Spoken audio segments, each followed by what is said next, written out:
오늘 저는 여러분과 함께 참 자유인이라는 제목으로 은혜를 나누고자 합니다. 미국의 유명한 정신병학자인 토마스 A. 하리스 박사가 지은 I am okay, you are okay 라는 책이 미국에서는 일대 센세이션을 일으켰습니다. 수백만 명이 이 책을 읽고 그 생애가 변화되었다는 것입니다. 그래서 이 책 저자는 주장하기를 I am okay, you are okay 라는 책은 미국 각 가정마다 성경 옆에는 그 책을 꼭 갖다 놓아야 된다고 주장할 만큼 큰 영향력을 미친 책입니다. 저도 이 책을 구입해서 한 달 동안 꾸준히 읽어 독파해 보았습니다. 그 내용에 재미있는 내용이 있었습니다. 그 전체적인 내용이 뭐냐면 우리 자신을 자유케 해야 참 행복이 온다는 심리 분석적인 방법인데요. 그 사람이 발견한 특별한 것은 뭐냐면 우리 모든 사람들 속에는 세 가지 자아가 들어있는 것입니다. 그래서 하나는 parent, 그 다음에는 adult, 그 다음 child라고 말하는데 이걸 PAC 법이라고 말합니다. 그건 뭐냐면 우리가 부모님이 오래전에 세상을 떠났다고 할지라도 그러다 우리가 자랄 때 부모님 밑에서 성장한 관계로 부모님의 영향력, 그 부모님이 우리와 같이 살면서 말씀하고 가르치고 생활하는 그 모든 교훈이 마치 컴퓨터에 전부 기록된 것처럼 우리에게 부모의 모습에 기록되어 있다는 겁니다. 여기에 전부 테이프에 녹음이 되어 있어서 우리가 일생 동안 어른으로서 성장해서 사는 동안에 모든 우리의 사고와 언어와 행동과 결정에 이 부모의 테이프 레코더가 자꾸 간섭을 하고 영향력을 미친다는 겁니다. 그렇기 때문에 좋은 부모를 가진 사람, 훌륭한 부모, 모범적인 부모, 아주 사회 지혜가 밝고 도덕적으로 올바른 부모를 가졌던 사람은 그 데이터가 테이프에서 자꾸 여기에서 녹음이 되어서 우리 현재 있는 어른된 성년 우리에게 영향력을 미치기 때문에 우리가 말하는 것이나 생활하는 모든 결정에 큰 도움이 된다는 겁니다. 그러나 만일 부모가 잘못되었으면 우리의 생활을 망쳐놓는다는 것입니다. 그 부모의 테이프가 나를 오염시킨다는 것입니다. 그래서 이 위에는 부모라는 큰 테이프 레코더가 늘 준비되고 있습니다. 그리고 중간에는 성령된 내가 있습니다. 모든 사물을 보고 이성으로 판단하고 결정 내리는 성년이 된 어른된 내가 있고 또 이 밑에는 누가 있냐면 내가 1살서부터 5살까지 자라는 동안에 이 가정에서 느낀 모든 어린 아이가 그대로 테이프 레코더에 수록이 돼가지고서 나에게 죽을 때까지 이게 어린 아이가 들어있는 것입니다. 그러므로 여기 조용기라는 사람 한 사람이 서 있으면 조용기가 있는 것이 아닙니다. 조용기 하나만 있는 것이 아니라 조용기의 아버지 어머니가 여기에 평생토록 테이프 레코더에 담겨 있습니다. 그리고 조용기의 어린아이 때 그 당한 어린아이가 전부 여기 테이프 레코더에 수록되어 있는 것입니다. 어린아이 시절이 행복했더냐 불행했더냐 어린아이 시절에 늘 불안하고 초조하고 짓눌렸더냐 이런 어린아이의 그 체험 감정 이러한 것들이 모두 다 여기에 수록되어 있습니다. 그래서 내가 이 세상에서 무엇을 하려고 하면 언제나 이 부모가 말을 합니다. 부모가 말을 하고 그다음 어린아이가 또 말을 합니다. 그래서 내 자신 어른이 이것을 분리를 못하는 사람은 이 PAC라는 이 심리학적 분석을 모르는 사람은 자기가 말을 하고도 이게 지가 어른이 말하는 것인지 아버지가 지금 시켜서 말하는 것인지 여기 어린아이가 감정적으로 억압을 해서 말하는 것인지 그걸 모른다는 것입니다. 그래서 사람이 말을 하면 자기 속에서 아버지 부모가 내린 말을 했다가 그 다음엔 자기의 어린아이가 일어나서 말을 했다가 그 다음 성령된 자기가 말을 했다가 그렇게 하는데 보통 때는 괜찮지만 중대한 문제를 결정해야 될 때 또 어려운 고비에 처했을 때 이 성년된 어른이 아버지도 좋은 것은 사용하고 좋지 않은 것은 아버지 가만 계십시오. 테이프 레코더를 중지시키고 이 어린아이도 그 감정에 좋은 것은 우리가 받아서 사용을 하고 감정이 나쁜 것은 야 가만히 있어. 잠잠해. 여기 네가 들어올 것이 아니야. 중지시키고 성년된 어른이 언제나 사리를 판단하고 사물을 정리해 나가야 그 사람이 참된 자유인이 된다는 것입니다. 그리고 수없이 많은 사람들이 오늘날 이 성년이 자유인이 되지 못하고 끊임없이 부모에게 그 테이프 레코더에 부모의 모든 그 행동과 사고에 억압을 당하고 어린아이에게 오염을 당하고 그렇게 해서 사업을 망치고 가정을 망치고 자기 자신이 정신적 혼돈이 오고 불안이 오고 문제를 해결하지 못한다는 것입니다. 그러나 이 성년이 어른된 내가 성년이 딱 중심을 잡고서 어린아이하고 갈 때도 같이 가고 아버지 어머니하고 갈 때도 같이 가고 언제나 필요한 것은 사용하고 필요하지 않은 것은 제껴버리고 이렇게 해야 참된 자유를 얻고 참된 좋은 생활을 이루간다는 것입니다. 그 책에는 방대한 논문인데 유익된 말이 굉장히 많았습니다. 그에 이런 예들이 있는 것을 제가 보았습니다. 어떠한 사람은 성장할 때 아버지가 가난한 환경에서 자라났기 때문에 늘 하는 말이 있었습니다. 그 아이 듣는 말에 이 세상에 돈이 제일이야. 돈만 있으면 무엇인지 할 수 있어. 그러니까 이 세상에 뭐 정직하다, 의롭다, 나 혼자 깨끗하다 그런 것은 다 거짓부리야. 그저 기회만 있으면 돈을 벌어야 돼. 남이야 속이든 정부를 속이든 강과놀이를 하든 몰입의 노릇을 하든 돈만 벌면 죄리야. 이러한 부모의 말을 늘 듣고 자라났습니다. 이 어린아이가 자라서 성년이 되고 난 다음 그 부모가 이게 컴퓨터가 들어있는데 이 부모가 그 사람 보고 늘 말을 합니다. 그가 생각하는 거나 장사를 하거나 행동을 하거나 공무원이 되거나 늘 말을 합니다. 이 사람아 돈을 벌게. 돈만 벌면 죄리야. 그래 돈 버는 데는 수단과 방법을 가리지 말게. 그래서 이 사람이 생활이 어려워지고 고난 속에 들어가면 내 어른된 내가 이것을 잘 분리를 시키지 못하면 그만 자기 속에 자꾸 오염이 됩니다. 부모의 생각이 오염이 됩니다. 돈 벌게. 수단과 방법을 가리지 말게. 이렇게 되기 때문에 그만 공금도 횡령하게 되고 남의 돈도 탈취하게 되고 감방신세를 지게 되는 이런 비극적인 사태가 벌어진다는 것입니다. 또 이런 제가 그 예를 들어봤습니다. 어느 아주 좋은 집 가정의 딸인데 그 부모님이 청교도적인 가정입니다. 아버지가 늘 교훈을 하고 어머니는 빈틈없는 어머니입니다. 화분은 화분 놓은 데 넣고 이불은 이불장, 책은 반드시 정리하고 집안은 아주 깨끗합니다. 그래서 어린아이들도 말 한마디도 잘못하면 반드시 말을 교정시킵니다. 그런 말을 해서는 안 돼. 우리 가문은 좋은 가문이야. 친구들하고 놀아도 이 사람아 너 친구들 우리 가문보다 낮은 친구들하고 놀면 못 쉬는 거야. 그러면 안 돼. 그리고 여자가 밤 늦게 돌아오면 안 된단 말이야. 여자들은 남자하고 그렇게 친구를 사귀고 그러면 못 쉬어. 그리고 네가 나중에 시집갈 때는 30이 넘은 남자하고는 시집을 가지 마라. 남자가 30이 넘도록 장가를 못 갔으면 그 사람 잘못된 데가 있는 거야. 그런 사람은 시집을 갔다가 내가 고생을 해. 이러한 어머니의 말, 아버지의 말이 그 마음속에 들었지. 그것은 성년이 되고 어머니 아버지를 떠나서 나왔습니다만 그 생애 속에 끊임없이 어머니 아버지의 태불의 고대가 여기에서 놀고 있기 때문에 이 처녀가 시집을 못 가고 올드미스가 됐어. 그래서 해리스 박사에게 찾아왔을 때 해리스 박사가 가만히 물어보니까 이 처녀가 시집을 못 가는 이유가 있어요. 왜? 남자친구하고 데이트를 하려고 하면 당장 여기서 아버지 어머니 염증이 돌려옵니다. 여자가 밤늦게 놀러 다니면 못 써. 여자가 남자들하고 그렇게 친하고 다니면 못 쓴단 말이에요. 그 말 때문에 그만 움츠려지는 것입니다. 그 다음 또 이 세상에서 사회적으로 출세하고 일하려고 공부를 많이 해서 나이가 30이 넘은 사람이 생겨서 결혼을 하려고 하면 또 어머니 아버지 염승이 여기서 말을 합니다. 이 사람아 나이가 30이 넘은 남자하고 결혼해놓으면 평생에 불행한 거야. 30이 넘은 남자하고는 아예 교제를 하지 말게나. 어머니 아버지 태부가 또 여기서 놉니다. 그 다음에는 가정이 가난하고 가문은 좀 못나서도 성실한 청년을 만나서 결혼하려고 하면 또 어머니 아버지 태부가 또 말을 합니다. 이 사람아 우리는 좋은 가문이야.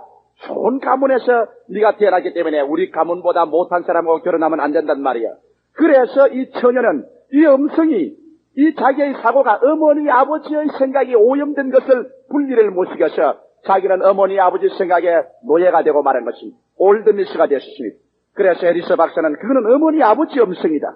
당신은 성년이 됐기 때문에 필요 없는 어머니 아버지의 음성에서 것은 제껴놓고 당신이 생각하는 올바른 생각으로서 사물을 처리해야 된다. 또 한 번은 이런 일이 있었습니다. 두 젊은 남녀가 서로 교제를 하면서 결혼을 하려고 하는데 처녀가 와서 이제 결혼 상담을 합니다. 내가 이 남자하고 결혼을 해야 되겠습니까? 안 해야 되겠습니까? 그런데 이 심리 분석학자는 반드시 세 가지를 비교해 봅니다. 모든 사람 속에 부모가 들어앉아 있고 자기가 들어앉아 있고 어린아이가 들어앉아 있으니까 그럼 부모 대 부모가 서로 같느냐?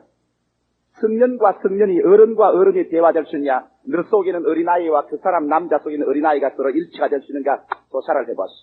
그래서 그러면 당신의 아버지 어머니는 어떠한 분이요? 그 처녀에게 물으니까 우리 아버지 어머니는 아주 정직한 분이었습니다. 아버지는 열심히 일을 하고 저녁 늦게 하더라고. 집안일은 어머니가 다 다스리는데 우리 집안은 우리 아버지가 바람을 피운 적도 없고 집안에서 큰 소리 한 적도 없고 아주 화평하고 질서 있고 어린아이들은 부모에게 순종하고 어머니 아버지는 자녀를 사랑하는 좋은 집안이었습니다. 그러면 당신 상대자의 남자의 집안은 어떻습니까? 예. 그 남자의 집안은 아버지 어머니가 일찍이 이혼을 했어요. 남자가 6살 때 이혼을 해서 아버지는 떠나가고 아버지 영향력은 전혀 없지요. 어머니 밑에서 자랐는데 어머니가 하는 말은 늘 아버지 욕하는 것이 일이었습니다. 죽일 놈, 짐승 같은 놈, 그 못난 놈. 그래서 모든 아버지는 죽일 놈, 짐승 같은 놈, 못난 놈으로서 자랐었습니다. 그러므로 그 청년에게는 그 속에 있는 부모의 형상이라는 것은 완전히 찌그러졌습니다. 그러고 난 다음 좋습니다. 내가 이제 이 해리스 박사가 하는 말에 내가 보니까 당신 속에 있는 부모와 그 남자 속에 있는 부모가 도저히 일체가 안 됩니다. 대화가 안 돼. 그러니 그것이 벌써 결혼을 하고 나면 문제가 생길 요건이 되어 있는 데다가 이제 당신 어른된 당신과 어른된 그 사람의 참 비교해 보십시오. 당신은 어떠한 사람입니까? 나는 음악을 좋아하고 종교를 좋아합니다. 철학적이고 사색적입니다. 그런데 그 청년은 음악이나 종교 같은 거 좋아하지 않습니다. 종교는 다 거짓부리고 전부 아버지같이 거짓말쟁이다.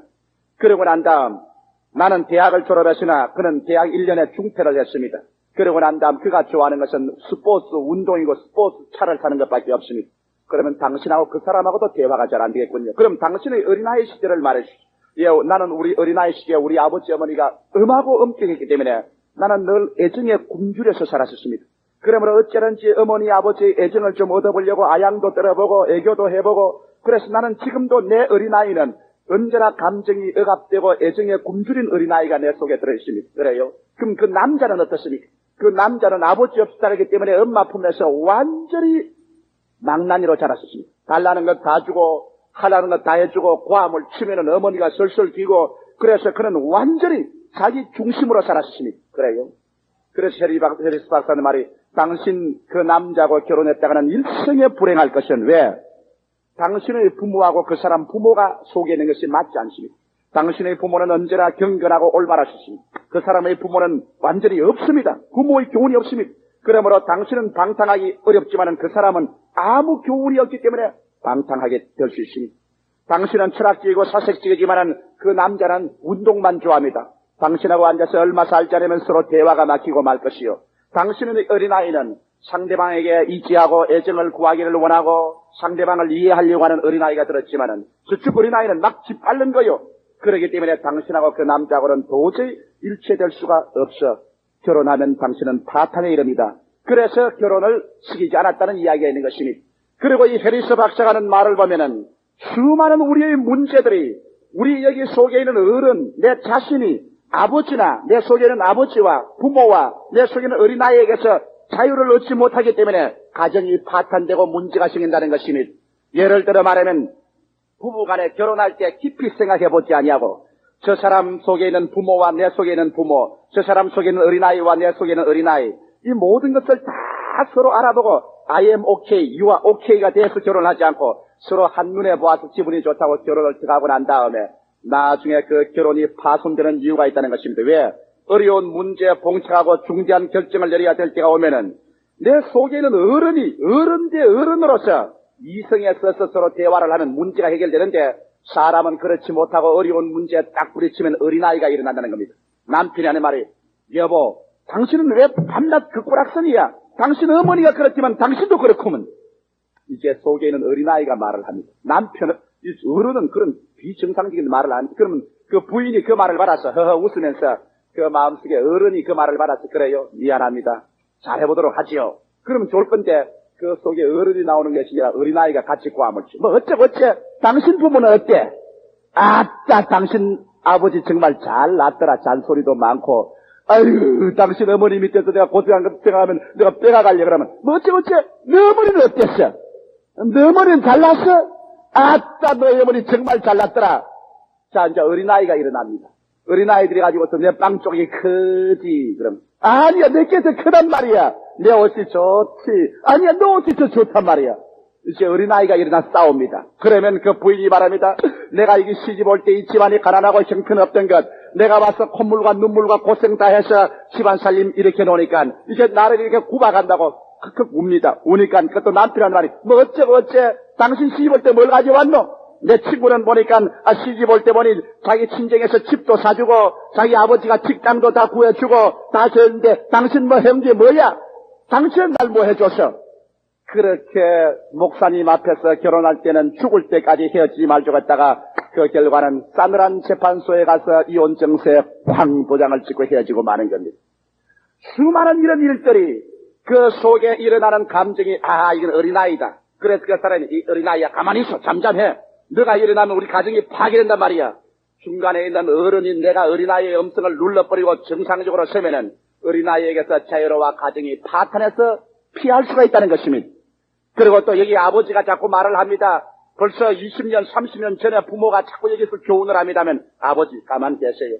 요 사이 세상은 그게 안 맞아 들어가요. 옛날엔 맞았지만은 그러므로 가만히 계세요. 그래서 여기 어른이 중심에 딱 서서 내가 지금 하는 말이 아버지가 지금 말을 하는 것인지 내 속에는 어린아이가 지금 말을 하고 있는 것인지 이것을 분별해서 어른이 중심에 꽉 서면 이 사람은 자유를 얻은 사람이 된다고 해리스 박사가 말했습니다. 그리고 이 어른을 자꾸 자유를 시켜야 된다는 것입니다. 부부간에 서로 대화를 하다가도 무슨 일이 생기면 여보 그 당신 지금 어린아이가 하는 말이요. 어른으로 돌아갑시다. 또 남편이 갑자기 너무 뭐 고답지게 되고 억압지게 되면 여보 그 당신 지금은 당신 아버지 어머니가 말을 하는 거예요. 당신이 말하는 것 아니요. 그러므로 당신에게로 돌아갑시다. 이렇게 해서 어른으로 돌아가고 부모나 어린아이가 지배하지 못하게끔 자유를 얻으면 그 사람은 자유로운 생활을 할 수 있다는 그런 내용을 기록한 책인데 수백만 부가 팔리고 수없이 많은 어려운 정신적인 문제를 정상적으로 해결하고 사람과 사람이 대화해서 감정에 휩쓸리지 아니하고 어린아이에게 휩쓸리거나 부모에게 휩쓸려서 일을 망쳐버리는 그런 일을 하지 않도록 사람을 정상적으로 풀어주었다는 그런 책인 것입니다. 저는 그것을 읽고 난 다음 깊이 감동을 느꼈고 저 자신도 많은 사람에게 카운셀링을 하는데 그 책이 도움이 되었습니다만 그러나 한 가지 제가 말씀하고 싶은 것은 자유와 해방을 얻은 이 어른 자체가 정말 자유로우냐는 것입니다. 오늘 조용기가 이 자리에서 조용기의 어린 시절에 어린아이가 여기에 발버둥을 치고 혹은 비이성적인 말을 하고 몸부림을 치고 그렇게 일어난다고 해서 그것에서 내가 이제 어린아이인 줄 알고 그거를 제거하고 자유를 얻었습니다. 어린아이가 말한다. 이건 나 안 듣겠다. 그 다음 우리 부모님의 청교도적인 여러 가지 교훈, 여러 가지 윤리, 여러 가지 도덕적인 가르침이 혹은 나의 현실 생활에 중요한 도움이 되지만은 이 데이터가 또 내 현실 생활에 맞지 않을 때는 이것을 좀씩 가만히 계십시오. 제껴놓고 난 다음 내 스스로 일어날 수 있는 내 어른의 자유를 얻었다고 하지만은 그 조용기란 어른 자체가 스스로 여러분 자유로우냐는 것입니다. 그렇지 않습니다. 오늘날 여러분이 해리스 박사의 책이 수없이 많은 사람들을 자유롭게 했다 하지만은 진실한 자유는 그것만 가지고 오지 않은 것입니다. 나는 오늘 이 시간에 예수 그리스도의 말씀에 너희가 진리를 알지니 진리가 너희를 자유케 하리라. 하나님의 아들이 너희를 자유케 하면 너희가 참 자유를 얻겠다 했으므로 여러분 우리 속에 있는 성년된 어른이 참 자유를 얻으려면 하나님의 아들 예수 그리스도를 만남으로 말미암아서야만이 비로소 진실한 자유를 얻게 되는 것입니다. 왜 우리가 하나님의 아들을 만나야 진실한 참 자유를 얻는가? 제가 4가지 이유를 말씀해 드리겠습니다. 첫째로 모든 사람들은 태어날 때부터 그는 탐심의 노예가 되어서 태어나는 것입니다. 사람들의 마음속에 탐심이 있어. 그래서 사도 바울 선생도 로마서 7장에 그가 몸부림치는 것은 내가 탐심으로 말미암아 몸부림을 친다고 말한 것입니다. 오늘날 그러므로 사람들마다 아무리 그가 어른이 자유를 얻어 있다고 하더라도 그 어른은 탐심의 노예가 되어 있습니다. 성경은 말하기를 바로 탐심은 우상숭배라고 말했습니다. 하나님께서 우주 가운데 가장 미워하는 것은 우상숭배입니다. 우상숭배하는 이스라엘 백성을 주님께서 망하게 한 것입니다. 우상숭배하는 이 세상을 주님께서 불러서 멸하실 것입니다. 성경에는 우상을 숭배하지 말라고 했는데 우리 사람들의 마음속에 일어나는 탐심은 바로 우상숭배입니다. 탐심이 들어오면 그 사람은 벌써 망합니다. 정치가가 그 마음속에 탐심이 들어오면 권력을 남용합니다. 권력을 남용하는 결과로 쿠데타가 일어나든지 그렇지 않으면 데모가 일어나든지 문제가 생겨서 자기 지위를 내놓든지 이런 어려움이 생기는 것입니다. 사업가가 마음에 탐심이 들어오면 정상적인 사업을 하지 않고 투기에 손을 대기 시작하는 것입니다.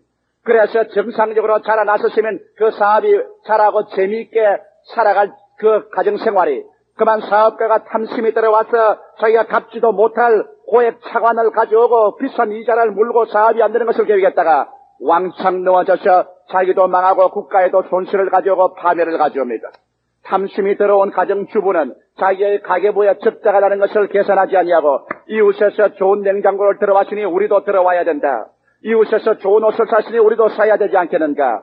이웃의 자녀들은 좋은 사립학교에 가시니 우린들 사립학교에 왜 못 보내나. 그래서 강제로 사립학교를 보냅니다. 탐심으로 말미암아 가계부의 적자를 뛰어넘어서 일을 하려다가 가정경제가 파탄에 이르고 마는 것입니다. 이와 같이 여러분, 탐심은 우리를 묶어서 지극히 불행하게 만들어버리고 마는 것입니다. 아담 하와가 타락하게 된 근본적인 원인이 여러분 탐심이 있는 것을 압니까? 하나님께서 아담과 하와를 위해서 보기에도 아름답고 먹기에도 좋은 것을 나게 하시고 상함도 없고 해함도 없는 에덴을 지으셔서 아담과 하와가 살게 하셨습니다. 하나님을 믿고 순종해 살면 그들에게 부족한 것이 없었습니다. 그런데 마귀가 그들을 시험할 때 탐심을 가지고 시험했었습니다.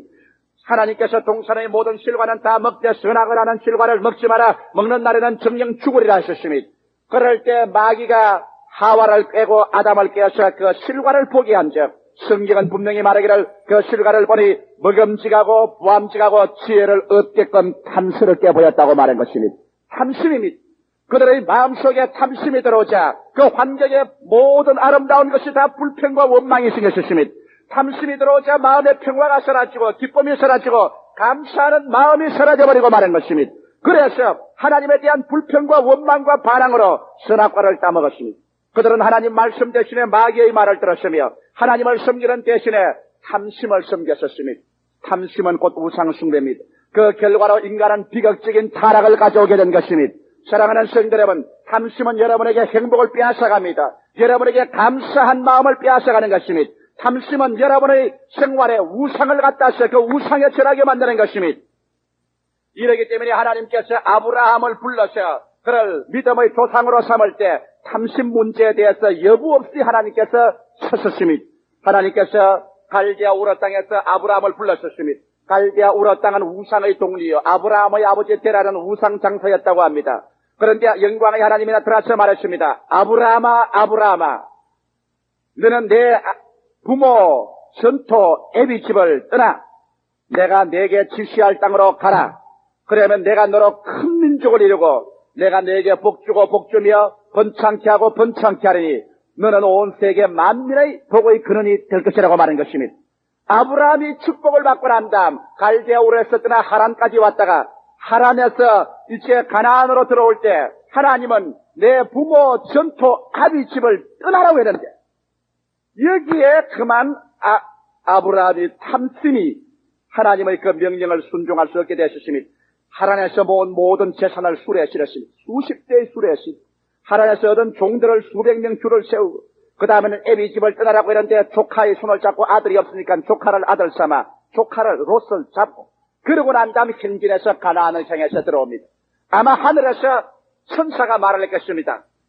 하나님 아버지시여, 저 아브라함 아닙니까? 분명히 부모 전토 애비 집을 떠나 혈혈 단신으로 아내의 손만 잡고 오라고 했는데 저게 뭡니까? 일대 행렬이.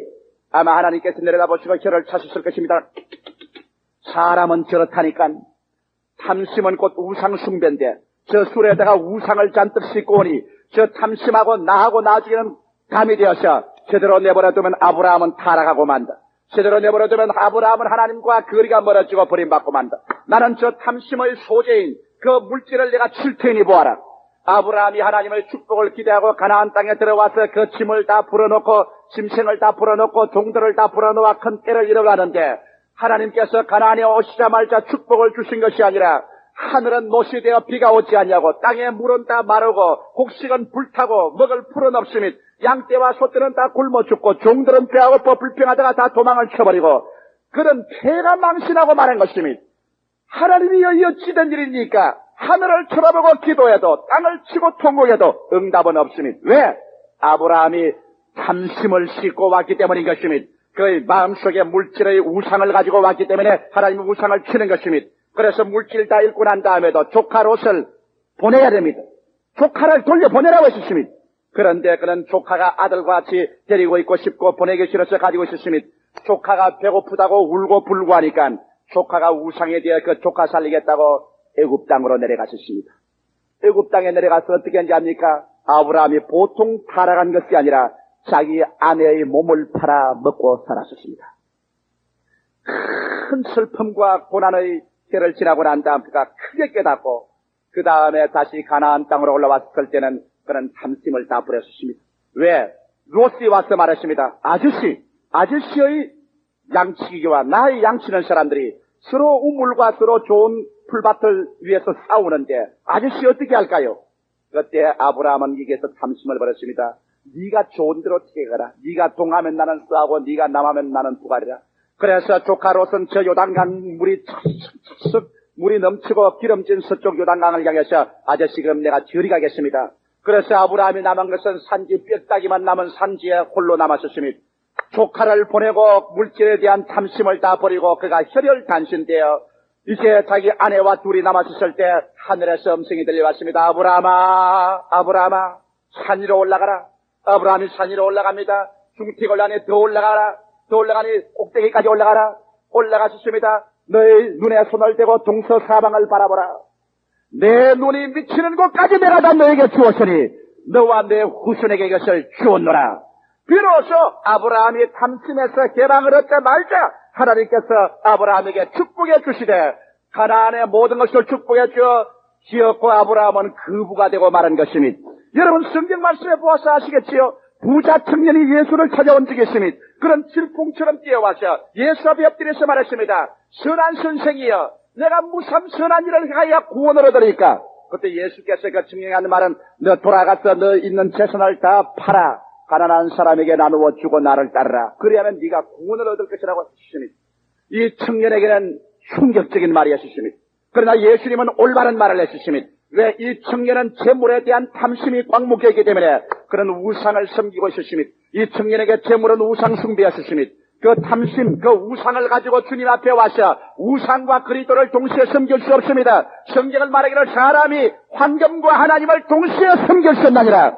이 청년은 자기의 재물과 예수를 동시에 섬기려고 하셨습니다. 그러므로 주님께서는 그 재물을 따가서 팔고 빈손 들고 나를 따르라.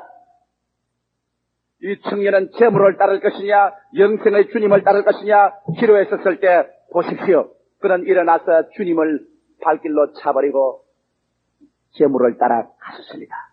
그는 서서 재물이 많은 곳으로 서서 가니 그 뒷꼭지를 바라보시고 주님께서 말씀하십니다. 너희가 보았지.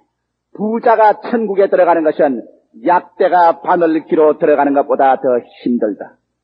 이 말을 듣고 베드로와 제자가 놀라셨습니다. 그러면 누가 구원을 얻으리까? 사람으로는 할 수 없으되 하나님께서는 하실 수가 있나니라. 이 말은 뭔지 압니까? 사람으로서는 탐심을 버릴 수가 없으되 여러분 우리가 하나님께 나와서 그 발 앞에 엎드려 주여 나의 탐심을 지하여 주시옵소서 기도할 때 주님께서만이 우리 탐심을 지하여 줄 수가 있는 것입니다. 사람으로는 할 수 없으되 하나님은 할 수 있는 것입니다. 그러므로 이 가운데 여러분께서 여러분의 탐심과 하나님을 동시에 섬길 것이라고 생각하는 사람은 잘못된 사람인 것입니다.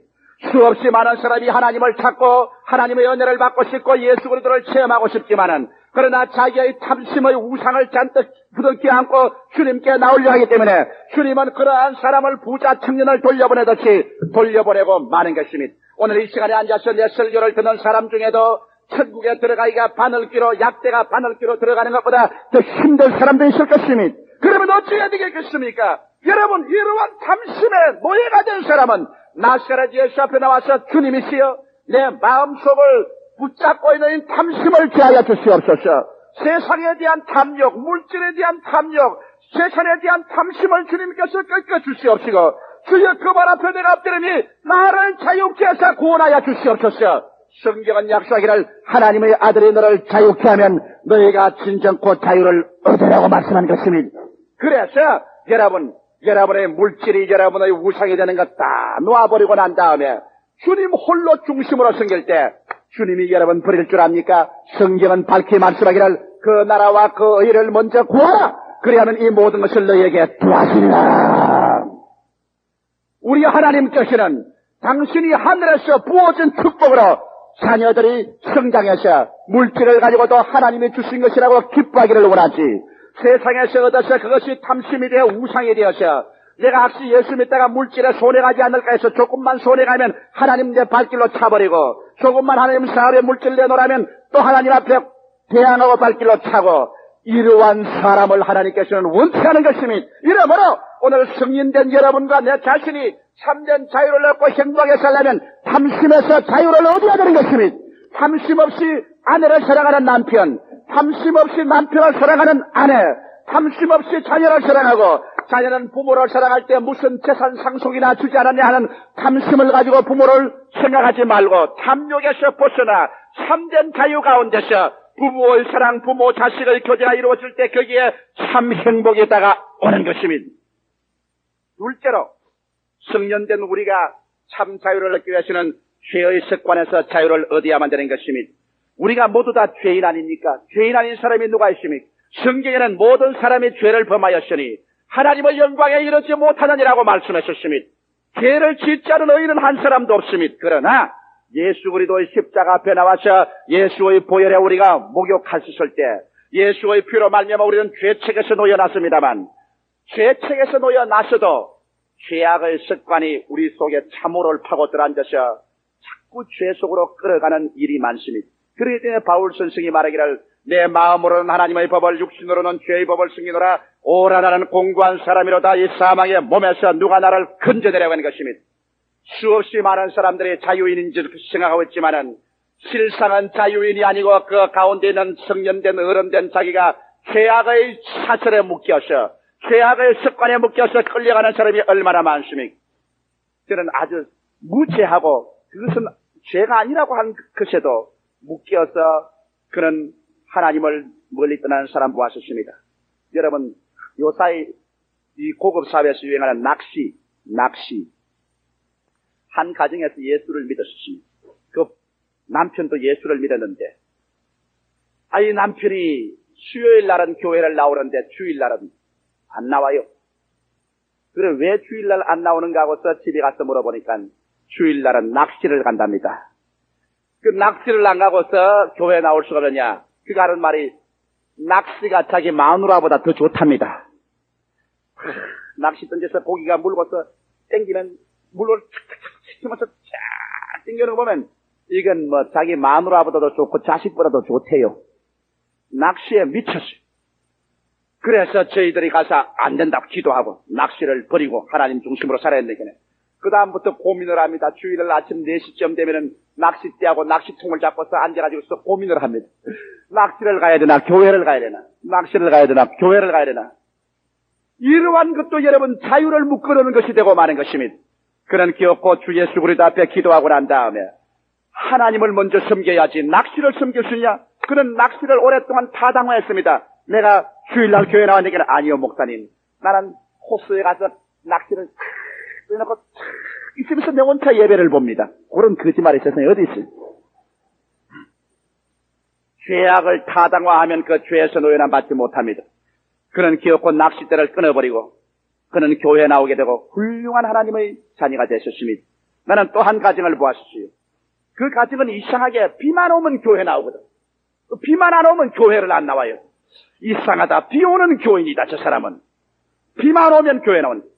그래 나중에 물어보니까 비가 오지 않은 날에는 부부간에 등산을 가요. 등산에 미친 사람들이라. 오라 산에서 살고 산에서 죽고 싶도다 이런 사람들이라. 그러니 비만 안 오면 그냥 산에 올라가. 그래서 내가 그분 보고 말했습니다. 산에 올라가는 것이 건강상 좋기는 하지만은 주일날을 거룩히 섬기고 일주일 중 하루 하나님을 섬겨야 되는데 성경에 말하기를 말세가 되면 될수록 너희가 모이기를 피하는 어떠한 사람처럼 하지 말라고 했는데 하나님의 성전에 모여야 될 것 아니요? 성경에 또 너희 두세 사람 모이는 곳에 나도 너희 가운데 있겠다고 했으니 예배를 먼저 보고 하나님 섬겨야 될 것이 아니요? 아이고 목사님은 그렇지 않습니다. 우리 부부간에요 산에 올라가서 큰 산꼭대기에서 푸른 하늘 바라보고 넓은 눈 바라보고 할렐루야 그렇게 합니다. 멋있는 예배를 드립니다. 그래서 당신 지금 그 말하는데 양심에 끓임이 없어요. 정말 그게 정직한 양심에 사는 말입니까? 정말 하나님 앞에서 정직하게 하는 말입니까? 그러니까 고개를 보십시오. 당신 타당화하고 변명하는 것이 그게 정직한 말입니까? 그 우상에서 당신 꺼내야 된다. 그것이 죄악의 뿌리입니다. 그로 말미암아 신앙은 떨어지기 시작하는 것입니다. 어떠한 가정의 한 가정은 그 부인 부부간에 다 예수를 믿고 회개를 했는데 그 부인이 이기지 못하는 죄가 하나 있습니다. 요겁니다. 남편이 월급만 타오면 요거를 합니다. 그래서 그냥 홀짝 날려버리지. 어떤 때는 또 좀 벌어오기도 하지만은 어떤 때는 홀짝 날리고 그냥 눈에 핏대가 남편이 그 부인 앞에 꿇어 앉아가지고 두 손을 빌고서 여보 제발 살려줘 제발 당신이 이렇게 하면 어떻게 하나 내가 당신하고 이혼하고 싶어도 자식들이 이렇게 있으니 이혼도 못하고 이걸 어떻게 하나 제발 살려줘. 그럼 부인이 또 같이 울어요. 같이 울고 남편이 또 데리고 오면 교회 와서 내게 또 안수를 받아요. 안수를 받아도 소용이 없는 것이 그 중심에 자기가 이렇게 하는 것이 죄라는 것을 인정하고 타당화를 하지 말아야 되는데 그가 하는 말이 늘 이러거든. 이게 뭐 죄입니까? 취미로 하는 것인데 재미로 하는 것인데 뭐 그렇다고 잘못해서 남편 한 달 월급 날렸는들 또 그게 뭐 죄입니까? 그럽니다. 죄로서 인정하지 않고 타당화를 합니다. 그래가지고서 밤새도록 이걸 하니 그 다음에는 빚을 태산같이 안게 되고 그러면 남편이 뭐 밑빠진 독에 물 붓기로 장사를 해봤자 소용이 없습니다. 가정이 파탄치기입니다. 그가 교회도 옵니다. 찬송도 하고 예배도 보죠. 구원은 받았는데 그 죄의 참호 속에 들어있는 그 죄를 파내야 됩니다. 파내지 않고는 그는 포로된 사람입니다.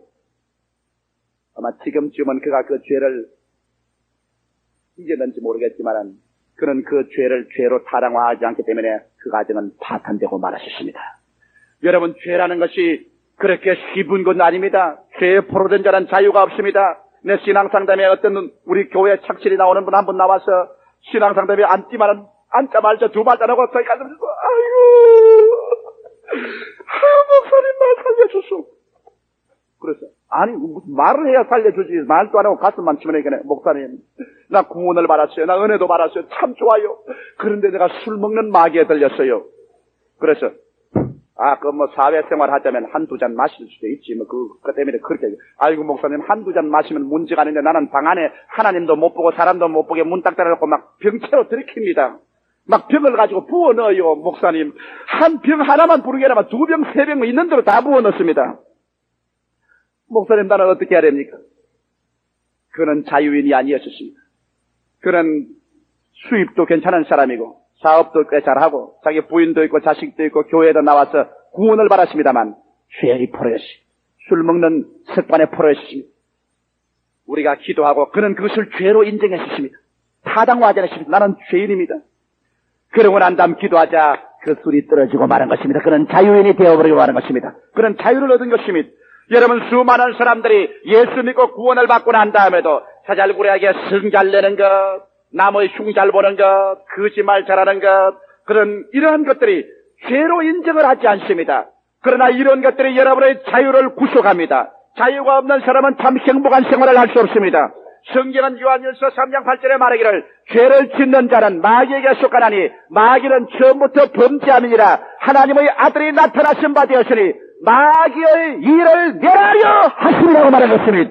오늘 이 시간에 여러분이 감추인 죄가 있으면 하나님 앞과 사람 앞에서 감추어놓은 죄가 있으면 여러분은 그 죄의 습관에서 자유를 얻어야 되는 것입니다. 그 죄의 습관을 그대로 내버려 둔 이상 여러분은 참 자유를 얻을 수가 없습니다. 여러분 이런 죄를 가지고 주 예수 그리스도 앞에 나와야 되는 것입니다. 예수님 말씀하시기를 하나님의 아들이 너희를 자유케 하면 참 자유를 얻을 것이라고 말한 것입니다. 여러분 하나님의 아들은 여러분의 약점을 압니다. 여기 뒤에 앉아 계신 우리 최 목사님과 내가 잘 아는 것이 있습니다. 모신학 지금부터 한 근 10년 가까이 되었지.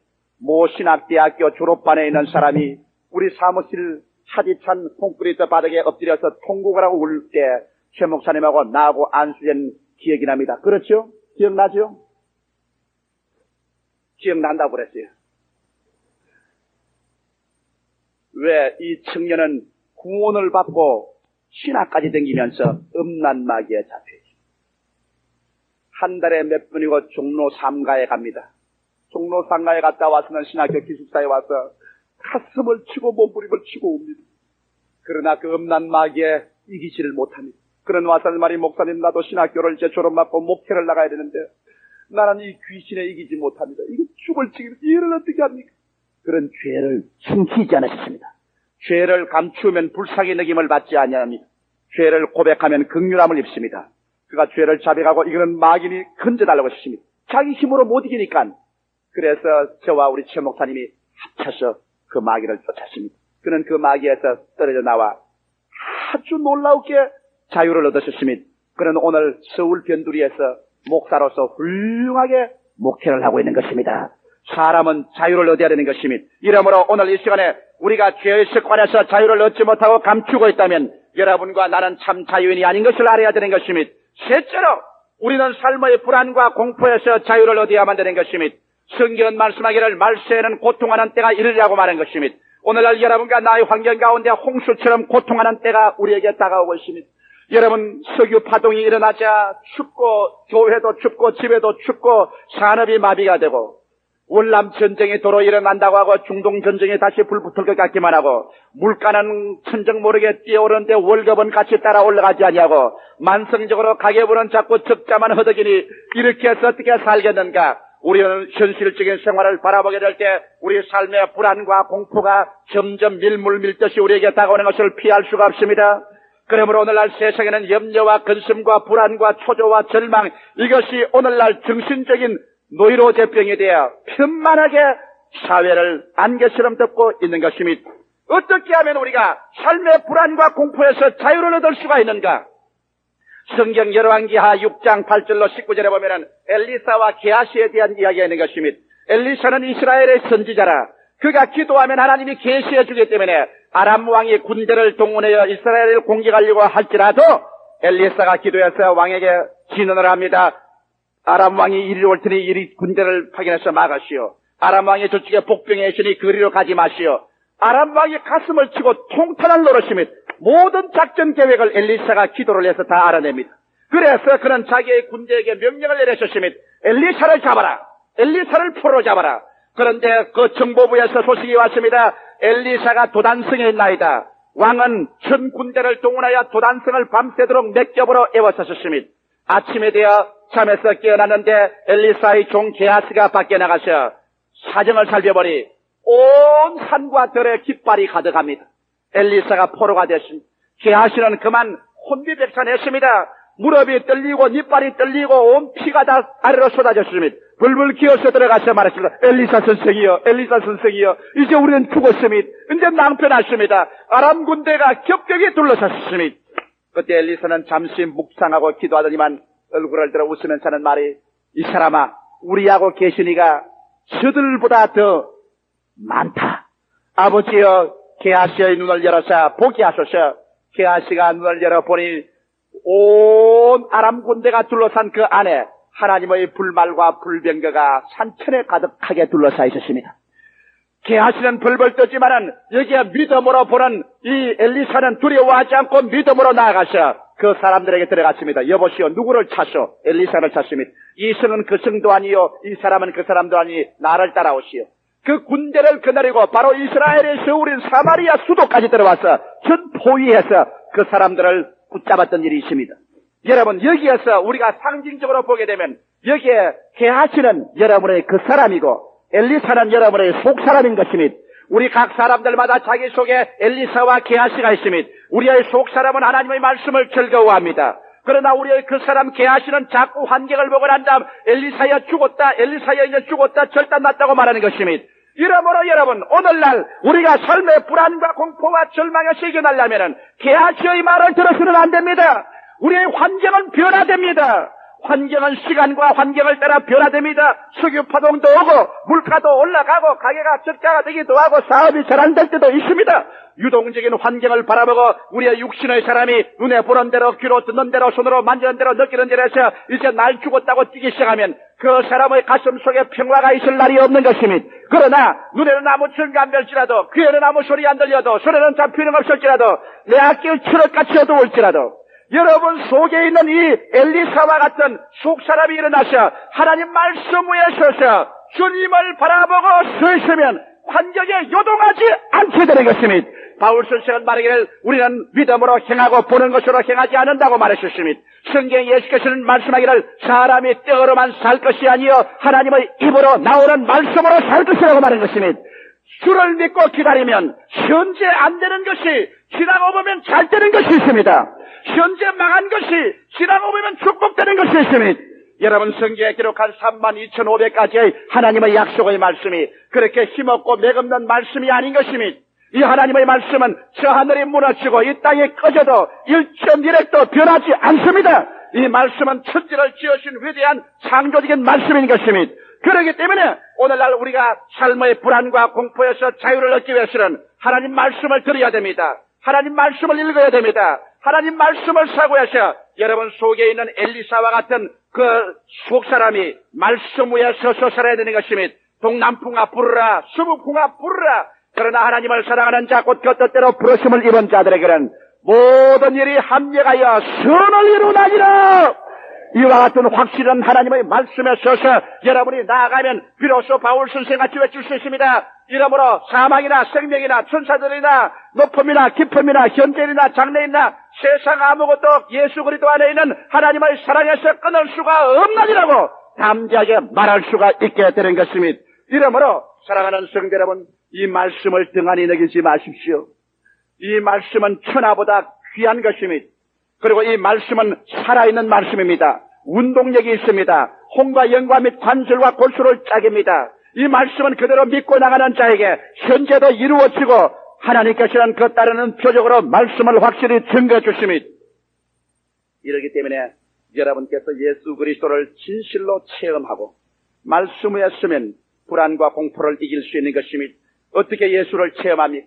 예수를 구주로 모셔서 구원을 받을 뿐 아니라 여러분이 성신으로 충만한 세례를 받아 성령이 충만하여 성령이 말하게 하심을 따라 다른 방언으로 말하는 이러한 신앙적인 체험을 하고 나면 하나님의 사랑이 여러분 마음 가운데 부은받아 내가 하나님을 뜨겁게 사랑하고 하나님이 날 사랑하는 줄 알면 여러분께서 좀 전에 찬송 부른 것처럼 주의 사랑 비칠 때 기쁨 오네 근심 걱정 물러가고 기쁨 오네 염려와 불안 대신에 마음속에 기쁨이 가득해지는 것입니다. 환자집에 돗자리를 깔고 앉아서도 마음의 기쁨이 가득하고 소망이 넘칩니다. 내일은 오늘보다 다음 달은 금번달보다 명년은 금년보다 잘 살 수 있는 소망이 가득해지고 믿음이 넘쳐납니다. 그리고 주님은 말씀하시기를 내 믿은 대로 될지어다 말씀하시는 것입니다. 넷째로 우리가 참 자유의 사람이 되기 위해서는 마지막 죽음에서 자유를 얻어야 됩니다. 죽음이란 그림자는 어린아이 때 태어날 때부터 끊임없이 우리를 따라오는 것입니다. 자식을 길러본 부모 치면 죽음의 그림자를 생각 안 해본 부모는 없을 것입니다. 어린아이가 감기가 들리고 열이 나서 앓으면 부모의 마음에 그림자가 지나갑니다. 죽지 않으려는가? 어찌할 수 없습니다. 나는 그런 생각이 가끔 납니다. 우리 집사람이 갑자기 많이 아파서 열이 펄펄 나니까 야 이거 호랩이 안 될라나. 사람이 자기의 죽음도 죽음이겠지만 자기의 아내나 남편이나 자식을 가진 사람은 언제나 죽음의 그림자가 아말리에 우리의 모든 인격을 형성해 나가는 불안과 공포의 원인이 되는 것입니다. 이러므로 우리가 죽음에서 자유를 얻지 못하면 우리의 자유는 헛된 것입니다. 부귀 영화를 아무리 쌓아놓는다고 할지라도 병들고 죽어버리면 그것이 무슨 소용이 있겠는 것입니까? 이러므로 오늘날 우리는 죽음의 허무와 절망에서 자유를 얻어야 됩니다. 누가 이 자유를 주겠습니까? 철학적인 말이나 문학적인 수식으로 위로를 줘도 소용없습니다. 그러나 나사렛 예수께서는 하나님의 아들로 이 땅에 오셔서 육신을 쓰고 오시사 역사와 인간 경험 안에서 그는 십자가에 못 박여 죽으셨고 사흘 만에 무덤을 파헤치고 부활하셔서 승천하셨습니다. 그리고 난 다음 그는 하늘에서 부활한 증거로서 성령을 물붓듯이 부어주고 있는 것입니다. 내가 가면 성령을 보내려고 하는데 예수님 가시기 전에 이렇게 성령이 온 적이 없는데 오늘날 성령을 물같이 부어주심으로 예수께서 부활하셔서 아버지의 보좌 우편에 앉아 계신 것을 우리에게 보증해주고 있습니다. 그러므로 예수께서 말씀하기를 그날에는 내가 살겠고 너희도 살 것이라. 나는 부활이요 생명이니 나를 믿는 자는 죽어도 살겠고 살아서 나를 믿는 자는 영원히 죽음을 보지 아니하리라고 말씀하고 있는 것입니다.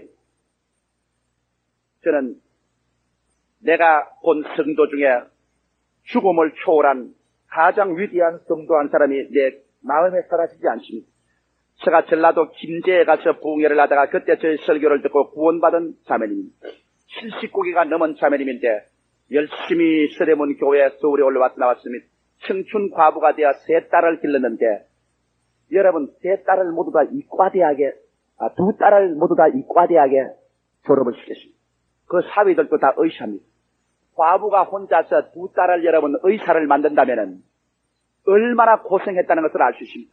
정말 머리가 팥불이 되고 손톱이 다 벗겨지고 이 세상에 인간으로서 할 수 있는 고생은 다 해서 자식들을 공부를 시켰습니다.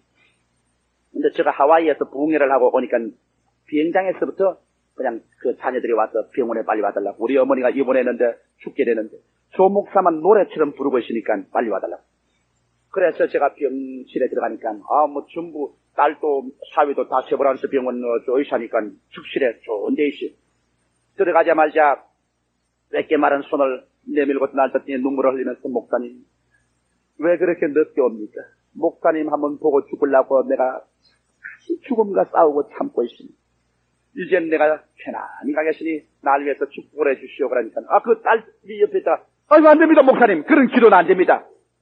우리 아버지가 우리 키운다고 고생을 많이 하고 이제 좀 편하게 됐는데 이제 손주나 손녀들 장가 시집 가는 거 다 보고 가야지요. 안 됩니다. 그러니까 아따 갑자기 그렇게 숙연하게 그 할머니가 정색을 하지만 병력같이 고함을 칩니다. 그 약한 몸에 못 먹은 몸에서 어디 고함이 나오지.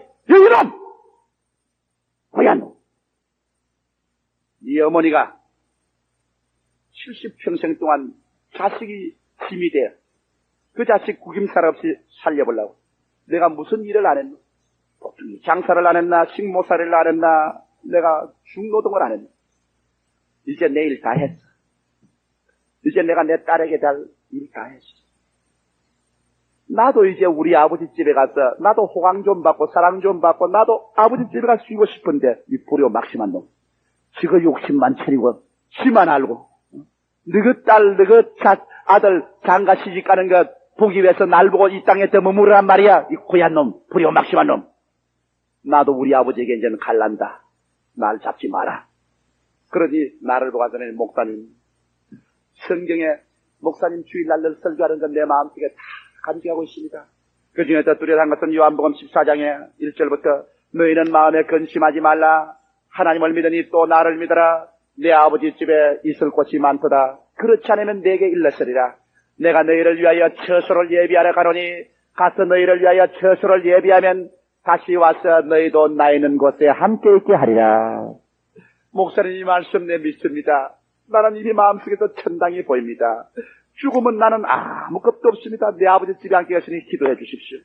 그 딸들이 울고 사위가 우는 데서 제가 손을 잡고 다른 기도를 할 수가 없습니다. 아버지 귀한 딸을 눈물과 죽음의 골짜기인 세상에 보내시사 살게 하시고 이제 주님 평안으로 가기를 원하니 예수 그리스도의 보혈 가운데서 편안히 받아주시옵소서.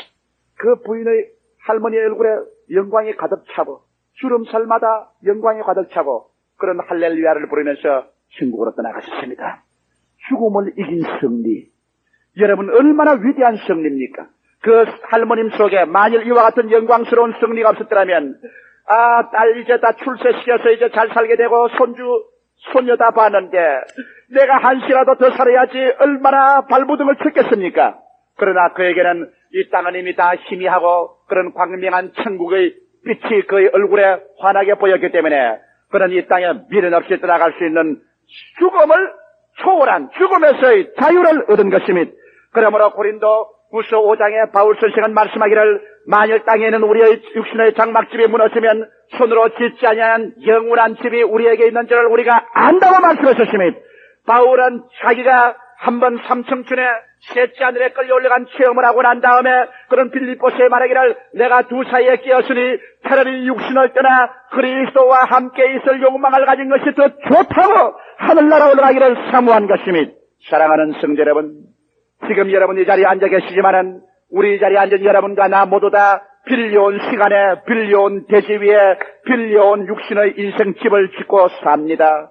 언제 전세 기한이 끝나면 여러분과 나도 며칠 후 세상 슬픔의 요단강을 건너 떠나가야 될 것인 것입니다. 이 땅에 우리의 영원한 집은 없습니다. 우리는 다 행인과 나그네인 것입니다. 죽음을 이미 뛰어넘어 저 하늘나라의 눈물과 근심과 탄식과 고통과 이별이 없는 곳에 내 하늘나라를 이미 가지고 소유하고 나가는 그 사람에게 이 세상에 남은 여생도 멋있게 살 수 있는 것입니다. 이미 이 땅이 미련이 없고 저 하늘나라에 내 확실한 집이 있는 그 사람이 이 땅에 지나갈 때 구경도 멋있게 하고 삶의 하나하나 순간도 영원한 내 죽은 것이 아니기 때문에 음미해가며 사랑해가며 내 부인도 내 남편도 자식도 우연의 일치로 만나서 다 한시 동안 같이 여행을 하게 된 내가 나그네니 좀 언짢아도 서로 사랑하고 좀 귀찮아도 서로 불쌍히 여기고 여행의 동료로서 우리는 살아가고 살 수가 있을 것입니다. 이러므로 오늘날 우리 사람들은 참 자유, 이것은 해리스 박사가 말한 부모의 영향력과 어린아이의 영향력이 평생토록 내게 오염을 시켜서 나에게 자유를 빼앗는다고 하지만은 부모의 영향력과 자녀의 어린아이의 영향력을 다 펴겨놓고 정상적인 내 어른이 자유롭게 되어 부모의 데이터를 사용하고 어린아이의 모든 그 경험을 사용하고 이를 분리해서 내 자유자재로 어른으로서의 산다고 할지라도 그 어른이, 그 성년이 삼심에서의 자유를, 죄의 습관에서 자유를, 삶의 불안과 공포에서 자유를, 죽음에서의 자유를 갖기 전에는 진실로 참 자유를 얻은 남편과 아내와 부모와 자식과 사회인이 될 수 없는 것입니다. 오늘 이 시간에 여러분 참 자유를 얻은 그 남자만이 구김살 없는 멋있는 남편이 될 수 있습니다. 참 자유를 얻은 그 아내만이 진실한 아내가 될 수 있습니다. 참 자유를 얻은 부모가 올바른 부모가 되고 자녀가 되고 사회인이 될 수 있는 것입니다. 오늘 여러분은 자유를 얻으셨습니까? 여러분은 정말 참 자유인입니까? 나사렛 예수 그리스도 앞에 나오지 않은 사람치고 자유인이 한 사람도 없습니다. 수고하고 무거운 짐진 자들아 다 내게로 오라. 내가 너희를 편히 쉬게 하리라. 하나님의 아들이 너희를 자유케 하면 너희가 참 자유를 얻을 것이라. 기도드리겠습니다.